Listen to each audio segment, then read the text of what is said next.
ప్రస్తుతం రాష్ట్రంలో వైసీపీ సర్కారు ఎలా ఉండబోతుంది? వచ్చే ఎన్నికల్లో పార్టీ స్థితిగతులు, కార్యకర్తలు ఏ విధంగా పార్టీలో ఉంటారు? తర్వాత 175కు 175కి జగన్ గారు రీచ్ అవుతారా లేదనేది అడిగి తెలుసుకునే ప్రయత్నం చేద్దాం. మనతో మాట్లాడతాకి కొంతమంది వైసీపీ నాయకులు చంద్రశేఖర్ గారు ఉన్నారు. సార్ చెప్పండి, ఏదైతే కృష్ణా జిల్లాలో మీ ప్రాంతం అవచ్చు, విజయవాడ కావచ్చు, కొన్ని మార్పులు చేర్పులు జరుగుతున్నాయి. అంటే నియోజకవర్గంలో ఉన్న వారిని మారుస్తున్నారు. ఆ మార్పు మీద కార్యకర్తలు కానీ నాయకులు కానీ ప్రజలు స్వీకరించే అవకాశం ఉందా కొత్త అభ్యర్థులను?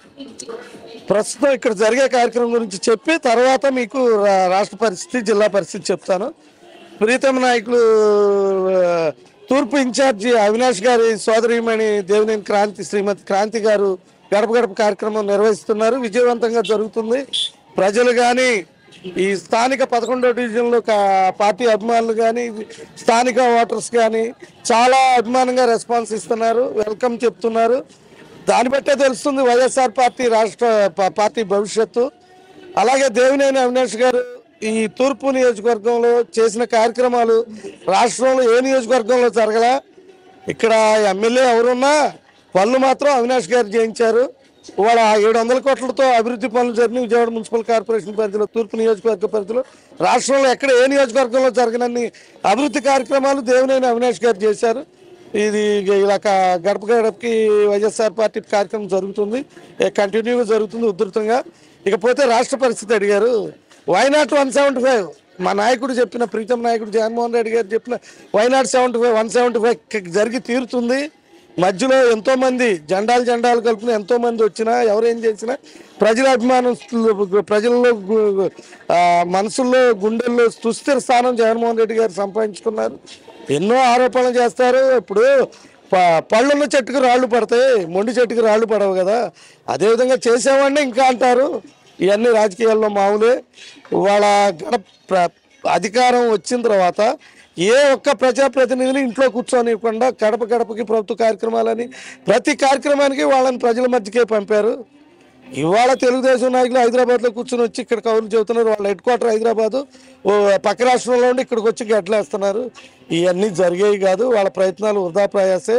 వాళ్ళు 10 మంది గెలిచినా 15 మంది గెలిచినా సింగిల్గా వస్తాడు జగన్మోహన్ రెడ్డి, సింగిల్గానే కొడతాడు. రాబోయే కాలంలో, రాబోయే ఎన్నికలో జగన్మోహన్ రెడ్డి గెలిచి తీరుతాడు. అత్యధిక మెజార్టీతో 2019లో ఏ విధమైన మెజార్టీ వచ్చిందో అంతకన్నా ఎక్కువ మెజార్టీ వస్తుంది. ఇది తథ్యం. ఇప్పుడు చెప్పండి, షర్మిల వచ్చింది, పవన్ కళ్యాణ్ వచ్చాడు, చంద్రబాబు, బీజేపీలు అందరూ ఉన్న నేపథ్యంలో కొంచెం మీకు కోటకి బేట్లు వస్తున్నట్టుగా ఉందని ప్రజలు బయట అనుకుంటున్నారు. అంటే జగన్ గారి కోటకి బేట్లు వస్తున్నాయని. ఇప్పుడు కుటుంబాలను చీల్చే బుద్ధి చంద్రబాబు గారికి ఉంది. ఆయన రాజకీయంగా ఎదుర్కోలేక దొడ్డిదారులు ఎత్తుక్కుంటాడు. ఆ విధంగానే కుటుంబాలను చీల్చి రాజకీయం చేయాలని చూస్తున్నాడు. అన్నదమ్ములను చీలుస్తాడు, అన్న చెల్లెలను చీలుస్తాడు, తండ్రి కొడుకులను చీలుస్తాడు, అందరినీ చీలుస్తాడు. ఆయన చీల్చడంలో ఎటువంటి ఇది ఉండదు. ఆయన పెద్ద ఎత్తుగడ రాజకీయవేత్త. షర్మిలమ్మ గారు వచ్చినా, పవన్ కళ్యాణ్ వచ్చినా, ఎవరు వచ్చినా గెలుపు జగన్మోహన్ రెడ్డిది. ఎందుకంటే ఆయన చేసిన పథకాలు, నవరత్నాలు ఏ రోజైతే ఎన్నికల మేనిఫెస్టోలో పెట్టారో ఆ రోజునే ఆయన అదొక భగవద్గీతగా, అదొక విలువైన కార్యక్రమంగా చేశారు. మేనిఫెస్టో తూచా తప్పకుండా 100% అమలు చేశారు. చెప్పనయ్యి మేనిఫెస్టోలో పెట్టని కూడా ఆయన చేశాడు. సరే, రాజకీయాల్లో విమర్శలు తప్పవు, సద్విమర్శలు ఉన్నప్పుడు ఎవరైనా ఆహ్వానిస్తారు. కుయుక్తులతో ఈ విచ్ఛిన్నకర పరిస్థితి విడదీసే కార్యక్రమాలు చేసి ఈ ప్రతిపక్షాలు ఎన్ని చేసినా ప్రజలు వైసీపీ బ్యాచ్ అంతా ఏమండి స్ట్రాంగ్ గానే ఉంది. వైనాట్ 175 సిద్ధంగా ఉన్నాం. ఏ కోట ఎక్కడ బేట్లు పడటానికి రాళ్లతో, బుల్లెట్లతో కొట్టగలిగిన వాడు ఉంటే బేట్లు పడతాయి. రాళ్లతో కొడితే బేట్లు ఏం పడతాయి? అది కాంక్రీట్ కోట, ప్రజల గుండెల్లో కాంక్రీట్ కోట. ఆ కోట దరిదాపులకు కూడా రాలేరు. అది మీ అపోయే. పార్టీ చాలా బలంగా ఉంది. వెళ్ళేవాడు ఇప్పుడు రాజకీయాల్లో పదవి కోసం వచ్చేవాడు పదవి లేపాడు పోతాడు. అది పెద్ద పట్టించుకోదగ్గ విషయం కాదు. ఒకడే మొదలెట్టాడు జగన్మోహన్ రెడ్డి గారు. ఇవాళ కోట్లాది మందిగా మారింది ఆ పార్టీ. ఆ పార్టీకి ఎటువంటి ఇబ్బంది లేదు. చాలా స్ట్రాంగ్ గా ఉన్నారు. రోజు రోజుకి బలపడుతుంది వైఎస్ఆర్ పార్టీ. ఆ పార్టీ అభిమానిగా నేను చెప్తున్నాను. పోతే ఇంకేంటి, కృష్ణా జిల్లా అంటారా? ఉమ్మడి కృష్ణా జిల్లా లెక్కేసుకున్న అభివృద్ధి కార్యక్రమాలు విజయవాడలో అద్భుతంగా చేశారు. కృష్ణలంక కట్ట అది ఒక అద్భుత కార్యక్రమం. 300 కోట్లతో అదొకటి చేసి, అది ఏ ప్రభుత్వం చేయలేకపోయింది. జగన్మోహన్ రెడ్డి నాయకత్వాన అవినాష్ బాబు గారు దగ్గరుండి ఆ కరకట్ట కాంక్రీట్ వాల్ కంప్లీట్ చేయించారు. వేలాది మంది ప్రజలకి ఉపయోగపడే కార్యక్రమం. ఎలా ఉంటుంది చిన్నపిల్లడికి ఇచ్చారు కదా సీటు? మచిలీపట్నం అద్భుతంగా ఉంటుంది. అవినాష్ బాబు ఎలాగో అక్కడ కూడా కిట్టు బాబు చక్కటి మెజార్టీతో గెలుస్తాడు. కారణం ఏంటంటే కరోనా మహమ్మారి విజృంభించిన టైంలో ఆ పిల్లవాడు గవర్నమెంట్ హాస్పిటల్లో ఉండి 24 ఏళ్ల పిల్లవాడు ఇంజనీరింగ్ చదివి వచ్చాడు.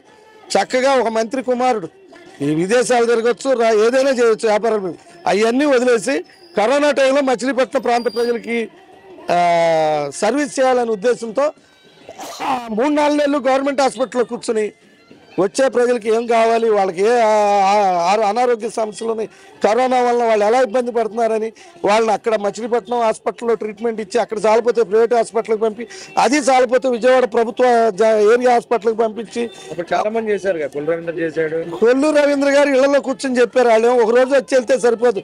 ఈ పిల్లవాడు గవర్నమెంట్ హాస్పిటల్లో పేరుని కిట్టు బాబు కూర్చునే సర్వీస్ చేశాడు 7-8 నెలలు, దాదాపు 5-6 నెలలు. అక్కడికి ఇంకా చాలపోతే అవుటుపల్లి కరోనా సెంటర్కి పంపించి ఎంతో సర్వీస్ చేశాడు. అది కాకుండా వాళ్ళ నాన్నగారు వాళ్ళ తాతగారు మచిలీపట్నానికి తరతరాలుగా సేవలు చేసుకొస్తున్నారు. ఇవాళ మచిలీపట్నానికి జీవన స్మరణ సమస్య పోర్ట్ అనేది ఎన్నో సంవత్సరాల నుంచి గత ప్రభుత్వాలు ఆశ పెట్టి ఎన్నో రకాలుగా నిర్మాణం జరగకుండా అడ్డంకులు కొట్టారు.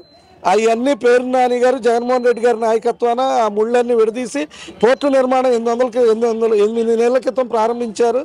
ఇవాళ అనుకున్న టైం కన్నా ముందుగా పూర్తయ్యే పరిస్థితి కనపడింది. కోట్లాది రూపాయలతో వేలాది మెషినరీతో జరుగుతుంది అక్కడ.